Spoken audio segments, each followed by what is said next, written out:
members of parliament. In fact, to tie it up and now just push it into the net, because Aukot said he was sending it, but I see he's hovering around the goal area. So it needs to be sent to the net. It needs to be pushed into the net. Ni kwamba Sonko ametuambia, acha niseme kwa Kiswahili kwa sababu Kiingereza kinanitatiza kidogo.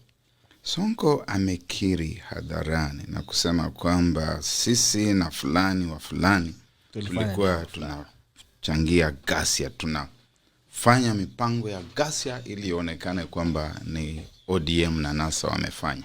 Ni kama sasa kwenda kupeana ripoti kwa polisi ya kwamba kuna uhalifu ilifanyika na mimi na mtu fulani tulikuwa tunafanya. Lakini alikuwa akisema kwa njia kama ya kujidai na kisha kama mwanagenge ambaye anaondoka au amepupurushwa kutoka katika genge ambalo linaanza kusambaratika. Na wanagenge huwa namna hivyo tu, hata kule mafia huwa ni vivyo hivyo tu. Kina Al Capone wa kule Marekani na kwingineko wanafanya vitu vya aina hiyo. Wanapotengana unasema what you used to do. Sasa huyu ameshasema tulikuwa tunafanya hivi. Kisha a few days later Mheshimiwa Rais katika muktadha ambao ni muktadha rasmi, kikao rasmi, ameitisha cha viongozi wenye upeo wa juu kabisa kutoka eneo alikozaliwa yeye, anatoa kauli na kutamka na kusema kwamba kama una mawe usifikiri ni wewe peke yako una mawe, hata yule mwingine ana mawe, sisi sote tuna mawe, na hata mimi msinione vivi hivi. Hebu rejelea hapo tena. Na hata mimi msinione vivi hivi. Ni vile tu sasa tumeanza kuzeeka. Nilikuwa mkali sana. Anasema nini? Nini? Rais alisema hivyo, hakuwa na tofauti yote kati ya confession yake na ile ya Sonko. There was no difference. There's no difference. Because all were confessions. Yes. Of what we did in the past. What we did in the past. So, and he needs now to give us a full raft of what he did in the past. Including some very sensitive spaces which for the time being I'll not go into, but which we do not need to leave too much imagination. Atuambie ni vitu vipi ambavyo alifanya alipokuwa mchanga na alikuwa ni shupavu sana katika mambo ya magenge. Hey. So actually, I think that's very that's actually the right interpretation, because what Sonko said of what he did is the reason why he was summoned to DCI. But the president also said the same thing, but of course in different contexts, that even I did certain things during my time, and he referred to crude. So they both were confessions. Both were confessions. Yeah. So we should expect, maybe right now, because the president cannot be tried for criminal offenses while in office, at least we should see, for example, a motion of censure or impeachment in parliament. You know, Sonko is being victimized for confessing in the same way the president confessed. So the rule of law here is applying selectively. You know, it's brutalizing one Kenyan and leaving the other. Even look at the same thing now from a legal point of view, because leo ni sheria wiki. We've seen one criminal who was confessed that yes, ule mtu ambaye aliuliwa mwaka fulani ni mimi na fulani tulimuua. Na kwa hivyo kwa kisheria mimi si mwana sheria, lakini natumai ya kwamba basi tunakuwa na two criminals, tunakuwa na alifu wawili. Yule ambaye ameleta confession na yule ambaye ametajwa. Ambaye sasa kwa hii in this context it should be Kibicho, because the confession was between Kibicho and Sonko saying we did it, the two of us. I expected that maybe since Sonko is in, probably then Kibicho should also have been in, so he can remove himself. They can give evidence and say that this guy is lying, I was not part of it, or I'm not aware of what he's talking about. Sonko has decried and he has said that he's being targeted. The treatment that he has received, because I believe that first of all, the bail, this guy, Kenyan, should be given bail in 24 hours. Yeah. What are the legalities and the illegalities within the way this guy has been handled from a point of view? There's a lot of illegalities. Of course, there's a selective application of the rule of law. The constitution is absolutely clear. When you're arrested, you have got a right to bail. You have to bail. But you see, yes, we have also seen in the past other permanent secretaries being charged and actually relieved of their duties. There are so many of them. We can't even begin to, to count them. The question really we should be asking, why is Kibicho so special? Why isn't DCI also actually arresting Kibicho or preferring any charges against Kibicho? Because one person who is now in custody has confessed, whatever I did it with this person. So unless, of course, Kibicho has signed some private arrangement with the DPP to say that is going to be a prosecution witness, that we have not been told. Because that's possible. Kibicho may actually decide, I'm going to be a prosecution witness, and enters into an arrangement. Plea bargaining. Plea bargaining. But plea bargaining does not happen first until there's a charge. So there has to be a charge. And then you can now enter into plea agreement. Unless we are saying what Sonko said was a lie. But if it was a lie, then why is he in custody? Why is he incarcerated? So yeah, legally speaking, here the law is being applied selectively, because the basis upon which we are charging Mike Sonko is based upon his confession. Lakini kuongezea tu kidogo ni kwamba bwana Betok, mheshimiwa Dr. EKURU AUKOT, ni kwamba Sonko is, and I don't speak for him, I find some of his antics outrageous and hard to believe. But I must speak for a fellow Kenyan, because if I don't speak, tomorrow it might be me and there will be nobody to speak. So I must speak, even for a character whom sometimes I consider a miscreant, like Gideon Mbuvi Sonko. Kwamba we are going through the stage of investigation. He's not convicted. Yeye bado wanasema kwamba they are investigating. Na hivyo vitu ambavyo wanasema they are investigating, amemuhusisha Kibicho, na hakumuhusisha baada ya kushikwa. Alimuhusisha wakati alipokuwa akikiri. In other words, therefore, my understanding of how the law should function, both Sonko and Kibicho should be behind bars pending the completion of the investigation. It is not possible that we can talk about fair application of the law, that two individuals ambao wanashukiwa kuhusika katika uhalifu fulani, kwamba mmoja amefungiwa na mwingine hata mashtaka hajafunguliwa, na hata uchunguzi hatuna habari kwamba anachunguzwa pia. It is a travesty of justice. Finally, we forget, and we tend to forget very quickly. In 2017, there were all manner of militaristic maneuvers from the Jubilee Party during the campaign season. We saw various formations of people, some of whom we know as politicians, some of whom we do not know. Wamevalia majesi ya kijeshi. There were women in red militaristic attire, some of them donning berets, some of them donning military fatigues. There were men donning military fatigues who are going out more or less proclaiming war. Na hao watu hawakutendewa kitu chochote na hawajachunguzwa na bado wako huru, wanaendelea. This government of Mheshimiwa Uhuru Kenyatta, when history is eventually written, is going to be judged very harshly. It is possible to repress, corner, and intimidate your contemporaries. But you cannot intimidate history.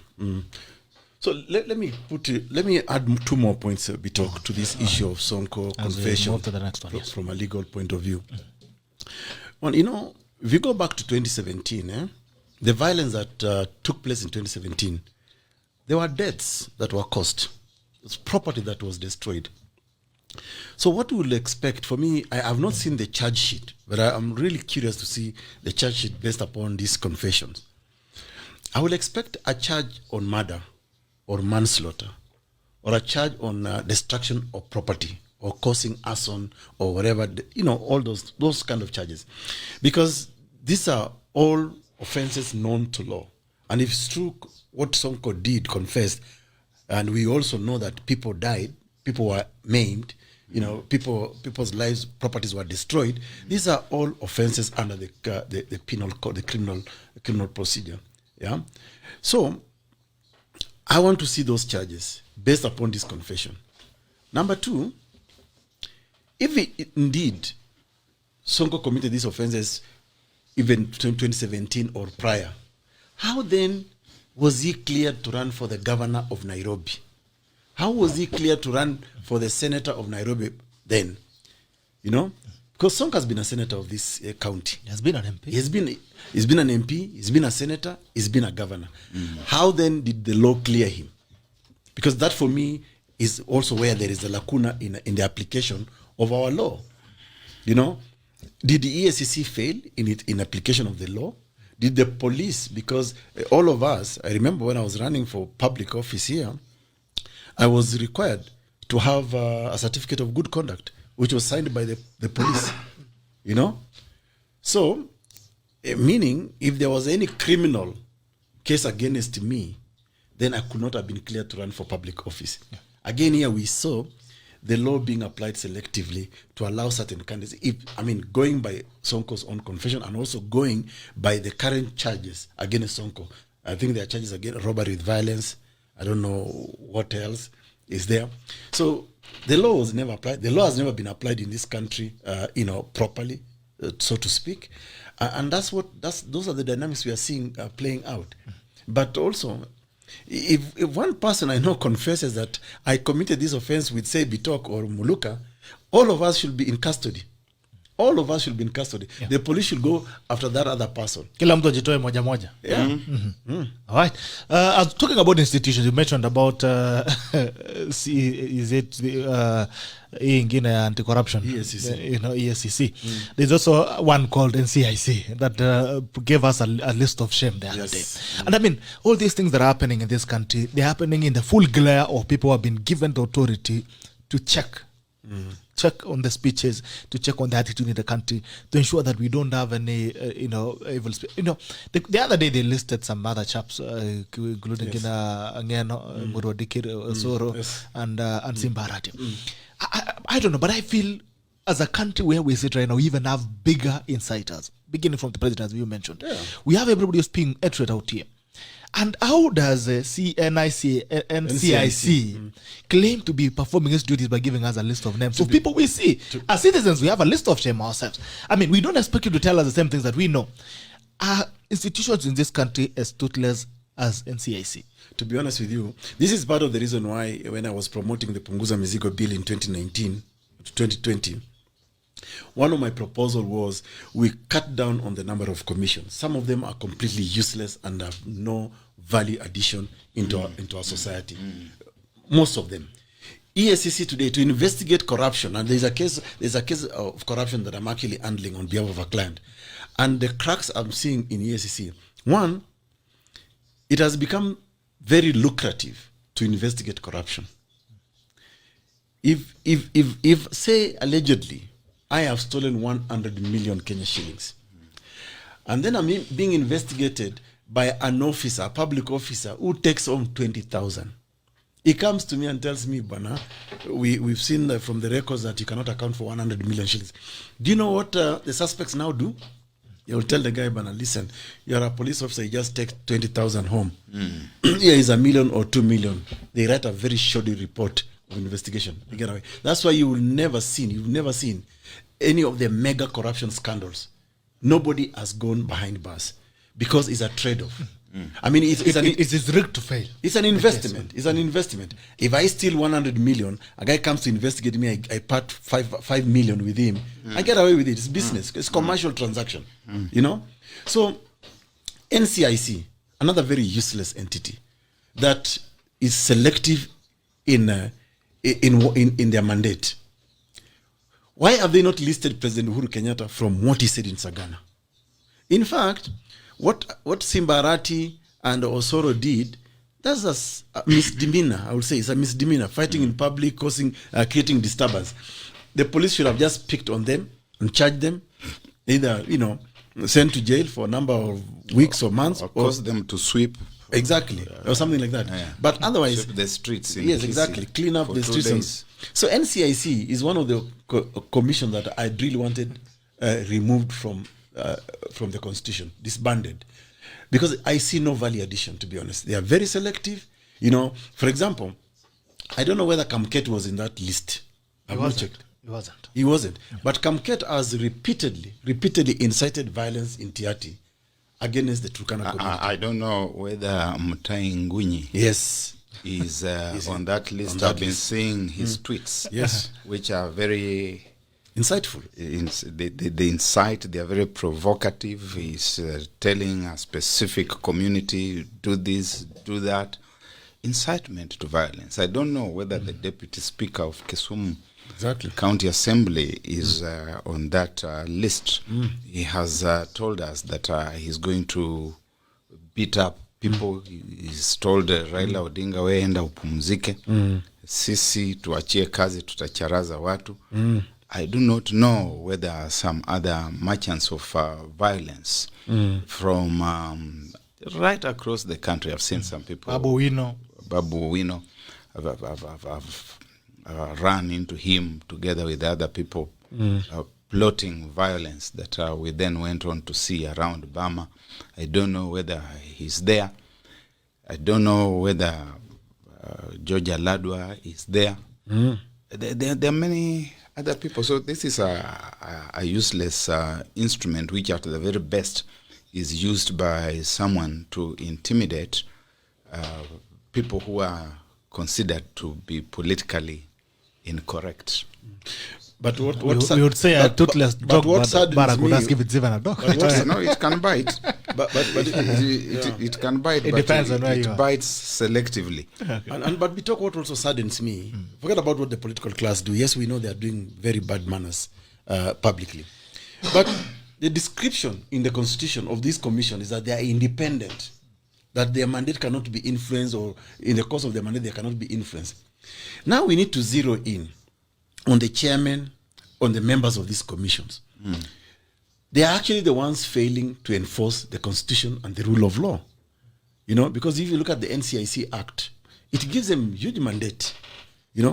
These people are failing. Why are they failing? Because they are basically political proteges. They are basically political puppets of these appointing authorities. And for me, one of the reasons why we want really to demystify these commissions in the Punguza Mizigo is to make sure that, one, we reduce them to a maximum membership of about 5. Minimum 3, maximum 5. And then they should work on part-time basis. It should not be like a permanent job. Because if you look at the cost these commissions are costing us, and yet we are not seeing any end results, I will use the money, the budget for NCIC today, to address the problem with clinicians, doctors, and nurses. And that you will serve Kenyans more. You will actually give 47 million Kenyans more value. Because when you have good doctors, nurses, and clinicians in hospitals, then they are serving a larger population. Here you have about, and I think there are 9 commissioners who are just serving a few individuals. What is the value of that? EACC, I will probably disband EACC and just create a special department within the police service to investigate, because corruption, as we call it normally, is actually theft of public resources and public money. We have only romanticized it. Yeah, we have romanticized it, but that's a criminal offense. Yes, that's a criminal offense. For me, I'll put that under the mandate of the police. Create a special police unit that just deals with investigating people who steal public money. Not even corruption. In fact, I think there is Should no be word called called theft. corruption in our mother tongue. I don't know. Maybe the man from Munyuria village. In Emmanuel, we don't have those kinds of practices. Because at least in Naturukana, which is my mother tongue that I speak, you cannot find the meaning of the word corruption. Because I don't even know what it is. But if you tell me mtu ni mwizi, immediately I can relate to So in it. Turkana, how do you call them? Mwizi we call ekokolan. Ekokolan. Ekokolan. Or The kokolak. Ekokolans of Kenya. Akokolan. You It's know- a woman, akokolan. You know, in Emmanuel, even a thief, we did not have. So when these things of stealing started, they came even with borrowed words Yes. because we did not have it. So we call the person who steals omwifi. Mwifi. Yeah, mwizi. We borrowed it from those because who, you didn't have this. from those who came with the theft, because we did not even have thieves. That's why you say omwifi. Yeah, but EKURU AUKOT, because I know we are running out of time. This big talk here might stop us any time. We need to say something kidogo about costs now that you have brought up issues of cost. President Uhuru Kenyatta tells MCS that we are going to give you 2 million shillings each.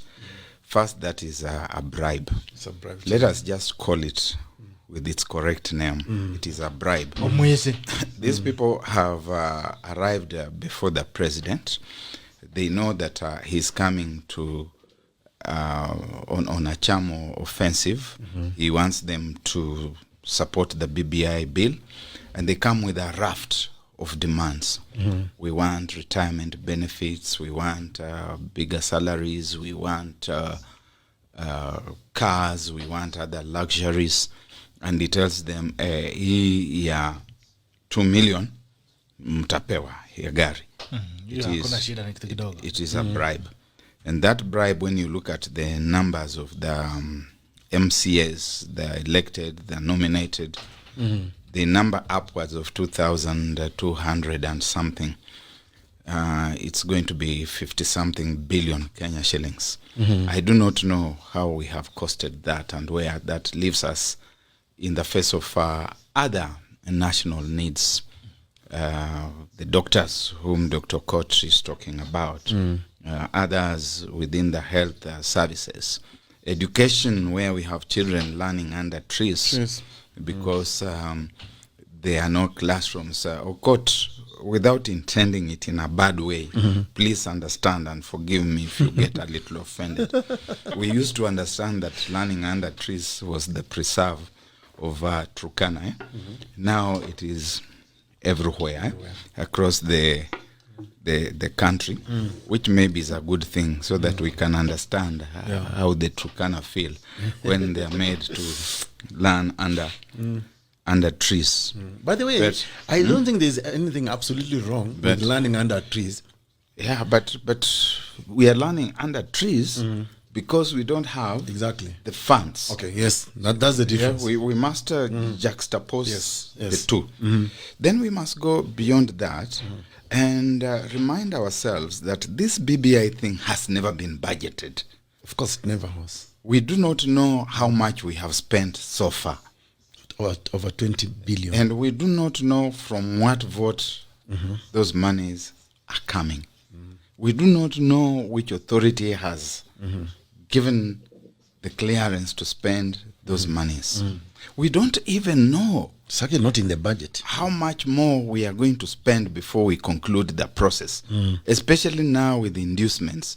We do not know what members of parliament and the Senate are going to ask for, as even we have seen MCAs asking. But beyond that, we do not know how much it's going to cost us to implement the constitutional, to actualize the constitutional changes that we are proposing within the BBI. To what extent is it going to beef up the national budget over the next 1 year, over the next 5 years, over the next 10 years? And it looks like it doesn't matter. I saw some honorable people being interviewed on TV a few days ago. One of them was Dr. Sihanya, who is from the BBI Secretariat. Bernard Sihanya. I've previously held him in very high academic and intellectual regard. But when the question of cost was raised, there's no doubt he has the degrees as to whether that oozes wisdom or not. I started doubting. He was hemming and hawing, and saying things like, "Oh, is it going to cost not so much?" How much is not, not so much? Is much? Barrack. Now you raise this issue, and especially when you look at even looking at the BBI report alone, Barrack. Even looking just at the BBI report, the way it was drafted, look at the team that was there. It has made me conclude one thing. To attend an educational institution is one thing, but to live there educated is completely another thing. Different. So, but you're talking of figures, Barrack. Some of these figures are out there. We now know that there's 14 billion allocated to the referendum. Okay? We know before that there was 10 billion, no, actually 20 billion for BBI when they were going around the country. So that's already 34 billion Kenya shillings. Now the president has promised MCS 45 billion. So just do the maths. Yeah, 34 billion plus 45 billion, that's how much? 79 billion. 79 billion. Yes. Our doctors and nurses are saying, for us to be able to take good care of your health, we just need under 10 billion. Doctors, nurses, clinicians, in their in their collective bargaining agreements with the government, which are signed and registered. The teachers are telling us, for us to be able to effect education, which is an investment in any country, yes, to create human development, index in this country that will run the machinery of this country to assure Kenyans that there will be continuity in terms of generations to come our tomorrow. We need just under 10 billion. So from the 79 billion of BBI, you could actually have addressed the problems of teachers, nurses, and serve 48 million Kenyans effectively. So those are the figures. And yes, you're right. The president actually committed an offense in Sagana when he publicly bribed members of the county assembly. All right. By promising them 2 million each. Without a budget for that. Okay. Bunge la mwenye nchi iko wazi. Bunge iko wazi. Nambari ni 0779-800-010. Bunge la mwenye nchi liko wazi. 0779-800-010. 0779-800-010. Unaweza piga simu kwa hiyo nambari 0779-800-010. Unaweza ambao mko pale ngambo diaspora ni +254-779-800-010. +254-779-800-010. Kama uko Kenya 0779-800-010. Wadhali wacha tuzungumze na Arama. Nisaidie pale simu. Hello, Arama. Hey, wanavitok. Yes, habari ya leo. Salama sana, good morning. Good morning, good evening to you. Najua pale huko ni jioni ama sijui ni asubuhi. Hapa ni jioni bwana, sasa usiku. Yeah. Tuambie kaka. So, first of all, ebu salimia my awaiting president bwana. I don't know what you are going to do. We have a president but we don't sing it. So asante sana boss. And he must make me his running mate. You're very befitting. So this I apologize, but this has been a very crazy week for me. That's why I've missed a lot of the sessions. But today he said lazima tufunga wiki. Nashukuru sana ndugu yangu. Yeah, so here is I want to make a couple of observations. Let me start with and allow me just to go back real quick to the Sonko saga, so to speak. But AUKOT, you can help me. You are the lawyer. I'm not a lawyer, but I'm a wannabe lawyer to some extent. Okay, go on. I want to differentiate one thing. There is a confessed criminal who confessed crime, but he mentioned what we can call co-conspirators. But for them to be arrested or for them to be charged, you have to have corroborating evidence that will actually put them in place of the same thing. Now, knowing Sonko the way I know him, he records almost everything. You talk to him, and sometimes I wonder why people talk to him and give him secrets and tell him stuff, knowing that they are going to be recorded. So I think I was surprised, and I commented this in another forum. I said, I am disappointed with the DPP office because this is somebody who confessed in public. Then this person should have been arrested and charged in court.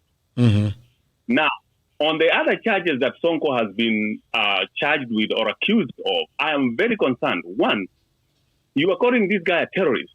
My question one to the DCI and everybody else, how long have you known him plotting terrorist attacks? Yeah. That's question number one. And why have you waited up to this time to charge him for this? Because then to me, in as much as he has confessed to a crime, you are going to the other end, making it more of a vindictive affair than a rule of law. Because then, if you have been aware all this time and you have never taken action against this person, one, who have put all Kenyans in jeopardy, their lives, while you sat on evidence for all these years, that is wrong. And those people, even the judge who was listening, that's why I'm like, why are you even entertaining these charges? And why are you holding someone in, preferring charges and putting someone in court for this act? Why are you asking for 30 days to investigate again? The judge should throw away this out on a bond. You go investigate on your own, because if you already have evidence, why do you need 30 days this guy in jail? It's more punitive and vindictive than a rule of law. And I think we need to look at it from that point and start as everybody demanding, even, to me now it comes to an issue of judicial abuse of power. Right. From the judges, the magistrates and everybody else. They actually said, I'm going to teach you a lesson. Yes. Now there was a threat from Kibicho who told him, I'm going to teach you a lesson. And somebody, one of the journalists said, are you saying this on your personal capacity, or are you saying this as a government official? Because you cannot differentiate the two at that point. So therefore, if I was, even for me, and I'm not Sonko's lawyer, but that is one thing you should raise his attorney. Hey, the government, the person in charge of security for the government threatened my client that he's going to teach him a lesson. Therefore, I can draw a direct line to the charges to what this guy has done. Now, you do all these things separately, but at least on that basis, this guy should be out. Exactly. Now, moving on to the other things that you guys have been talking, and I'm very encouraged with your discussion with BARRACK MULUKA. I can tell you, BARRACK, I knew about you when I was young in primary school with books and discussion about books and everything else. So I'm happy to put a face to the name at this point. So I think Kenyans, and I'm going to encourage you, Bwana Aukot, maybe it's time to revive our Punguza Mzigo debate and bring it back. And maybe watu kama wanaongo hii milioni 2 bwana ya gari, si hata wewe uwapeleke hapo uambie utawapatia gari in theory, alafu awafanyie sinema. That's because, I mean, to me it's very sad. We as Kenyans don't see things the way they are. I mean, you have said something that I've even championed for a long time. When the government says no money to pay our medical personnel, people who are actually risking their lives, and some of them have died. And you tell them there is no money. Then you turn around, somebody comes and say, I need 2 million to pass your bill. You're like, oh, you have it. My fellow citizen over here, anaitwa Oprah Winfrey, mwenye anasema, you want a car, you got it, you got a car. She has to pay for it. But these people just use our money to bribe somebody else. Sasa unapatia 2 million on MCA. But you have medical persons in that same area who have not even been paid for the last 6 months, some of them even close to a year. And I mean, these are travesties that we should not actually be. To me, and going to the same thing you talked about, members of parliament who should have pushed a motion to impeach the president or censure him or something, is the same thing I'm saying. Is there are so many things that has happened. The members of either side, I don't care which side they are, Tanga, Kieleweke, whatever side they want to call themselves. If you're championing the people's agenda, why have you not taken even a motion? Let the motion be defeated. Let your proposal get in parliament, but at least you stood up for the people. Yeah. That has not happened. To me, at this point, it's high time teach our politicians one strong lesson. I don't care where they are coming from. I don't care their history. Kenyans, if we can go and kick these people out, all of them, and to some extent, tuseme leo AUKOT wewe ukuje kwetu either where I was raised in Molo, or you go to where my parents come from, Nyamira, and say, I'm running for a senator in Nyamira, and here is my agenda. Here is what I will do for the people of Nyamira. Here is what I can do for the people of Nakuru County. And we look at what you're proposing and say, you know what? Let's try you. I don't care where you're coming from. But as long as you have something that is going to help my community and my area, then I should vote for you. All right. But when somebody comes and says, oh, mutu wetu, that person, like I encourage my people from where I grew up in Kuresoi to cane our deputy speaker, because we have lived without a road for the last almost 50 years now. And these people have eaten money every day. People are struggling. One of the most productive areas in the country in terms of agriculture. But we don't have roads. Yeah. But same guy has been in parliament over and over. When are we going to learn? I like that by you. Ni mshahara tu anakula bwana. Yeah. Ni mshahara tu. It's a rubber stamp institution. I mean, that's the other problem I'm having also. But Kenyans, the other day the parliament passed another so-called development bill worth millions of money without asking the money we had already passed for development previously. Where is that money? Which means this money is being passed. We are getting close to elections. People have to line up pockets and get money for campaigning, but we are not seeing that. Can we wake up and see this and do what is right for our country? Otherwise, as you said, if we are going to leave it for this political class, we all will be doing is singing and crying online and become keyboard warriors, and that's it. All right. Thank you so much, Thank you for the time. Thank you so much, my brother. Have a good evening. All right. I think we'll pick it from there. I don't know if you have any comments to make on... For me, just quick ones. There are two things that he has raised. Number one, the whole political leadership in this country is actually a criminal enterprise, and especially people in government. What is happening to Sonko and those charges they're bringing against him is because they kind of, in a way, they take stock of your misdeeds. They will use you at the opportune time to support them to get into government. But when you decide to either be independent or do things differently, then they bring all these charges. So the whole thing is a complete lie. Secondly, the leadership in this country, actually, I don't even think we can talk about leadership as such, because leadership, the way I understand it, must be able to steer a country to a certain direction of prosperity. We don't see that in Kenya. We see elected leaders only concerned about how much money they can make, and when for example elected leaders deviate or disagree with the government, you've seen what the president is capable of doing, to come back and say, hey, I'll give you X, Y amount. I'll bribe you. Actually, maybe let me just apologize to the listeners and viewers. It is not 45 billion. It's actually 4.5 billion. Yeah. So 4.5 billion. So at least we are talking about a substantial figure, about 38.5 billion Kenyan shilling that goes to BBI, and still a lot of money that could address the problems that I raised earlier, a problem with nurses, with doctors, with teachers, and all that. So. Yes, we don't have a leadership in Kenya. We don't really have a leadership. I think we just have commercial, we have merchants, political merchants. Politicopreneurs. Yes. Kabogo said something like that. Exactly, yeah. All right.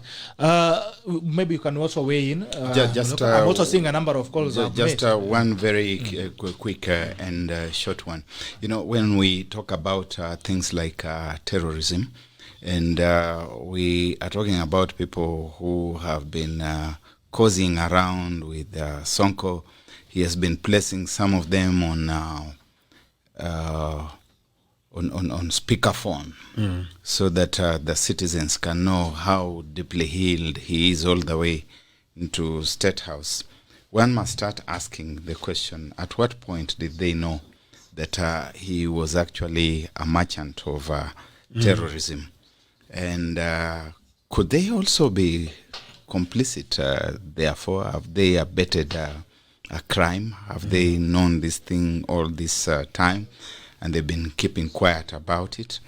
It's been in the public knowledge for some time that Sonko would appear to be a fugitive on the run from prison where he seems to have escaped. He seems to have forged a death certificate. The guy is already dead. Yes. Anyway, let's hear this one, guy. Yes, Good morning.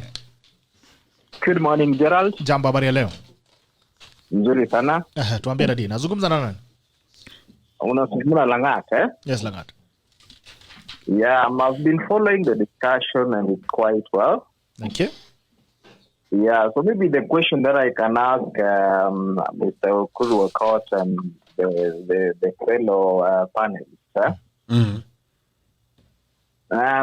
I believe these people are saying that they are not against PPI and, they are not giving us the direction. As in, are they supporting it or not? Because to me, the 5%, development has actually worked for quite some time. And the 5% that has actually been recommended under the PBI, it will bring development to the world level.